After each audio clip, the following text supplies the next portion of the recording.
En faisant partie du projet Africa, j'ai été invité à lire un livre sur l'Afrique qui m'a fait découvrir ce monde méconnu et ses différents peuples. Ce livre que j'ai choisi est Le Maître des éléphants, et l'auteur est René Guyot, qui a déjà fait plusieurs livres sur l'Afrique.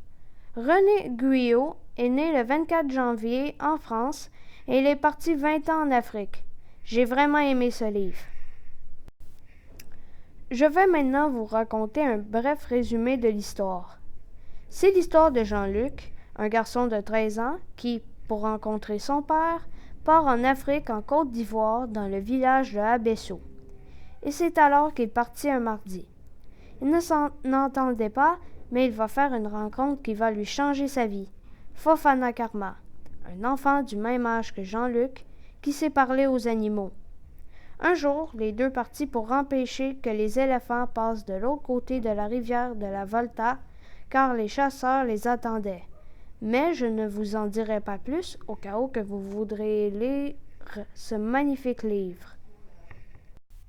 Maintenant, je vais vous présenter les lieux que j'ai découverts dans le roman, en commençant par le premier, Abesso. C'est dans ce petit village que Jean-Luc rencontre son père, qu'il n'a pas vu depuis plusieurs années. Jean-Luc va alors habiter dans cette ville. D'après mes recherches, cette ville se nomme aussi Aboisso et elle a 307 852 habitants. Son nom signifie sur le caillou et les habitants de cette ville parlent agni et français. Comme vous voyez sur la carte de la Côte d'Ivoire, Aboisso se trouve tout en bas de la Côte d'Ivoire. Ensuite, comme deuxième lieu, je vais vous parler de la Volta, un grand fleuve d'Afrique. Dans l'histoire, Jean-Luc et son ami Fofana sont allés à la Volta pour empêcher les éléphants de rejoindre l'autre rive, car il y avait des chasseurs qui attendaient les éléphants. C'est là-bas que Fofana est devenu fou à cause d'une flèche empoisonnée que quelqu'un lui a tirée dessus. La Volta se sépare en 4 fleuves, le Lake Volta, la Volta blanche, la Volta rouge et la Volta noire. Et la Volta passe dans le Burkina Faso, la Côte d'Ivoire et le Ghana. Maintenant parlons des éléments culturels, en commençant par le premier, les Lobis. Les Lobis sont un peuple d'Afrique vivant de la Côte d'Ivoire, le Burkina Faso et le Ghana.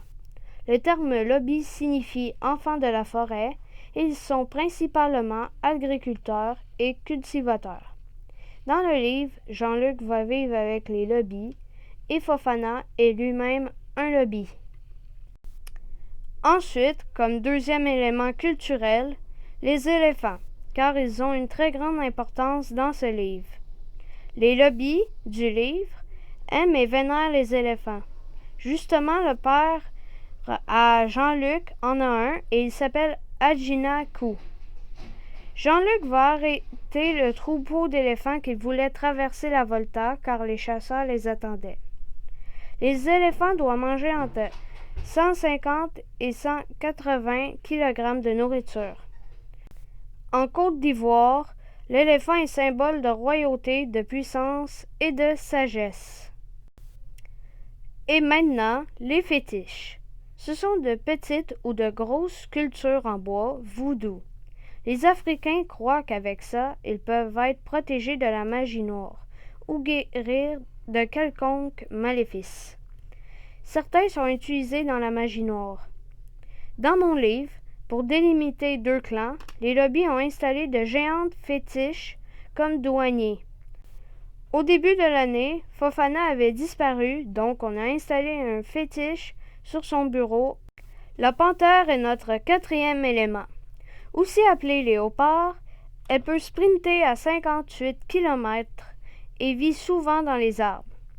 Lorsqu'il a tué, le léopard peut amener sa proie en haut de l'arbre pour la manger à l'abri de d'autres prédateurs. Malheureusement, il est vulnérable de disparaître. Dans ma lecture, j'ai découvert que le sorcier du village a gardé le nom de Fofana sur la protection de la panthère parce qu'il avait disparu. Cette panthère est gentille avec Fofana, elle chasse même avec lui. Et finalement, comme cinquième élément, les soukala. Mais qu'est-ce que c'est les soukala? Les soukala sont des sortes de maisons ou lobbies et à quelques peuples africains dans le Burkina Faso et la Côte d'Ivoire.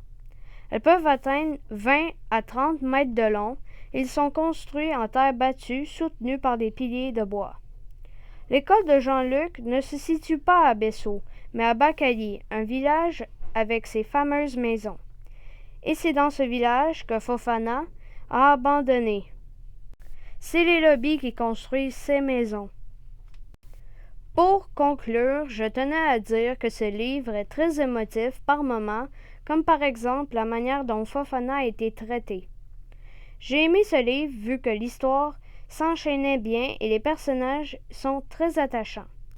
En lisant mon roman, j'ai été surpris parce qu'il y avait plein d'actions et plein d'événements qui étaient impensables, comme par exemple Jean-Luc qui a réussi à comprendre les éléphants. Il m'a fait voir la vérité des peuples lobbies et comment sont leurs relations avec les animaux. S'il vous plaît, voyageurs, sauvez les éléphants et les animaux de la savane car ils disparaissent à cause du braconnage. À bas le braconnage!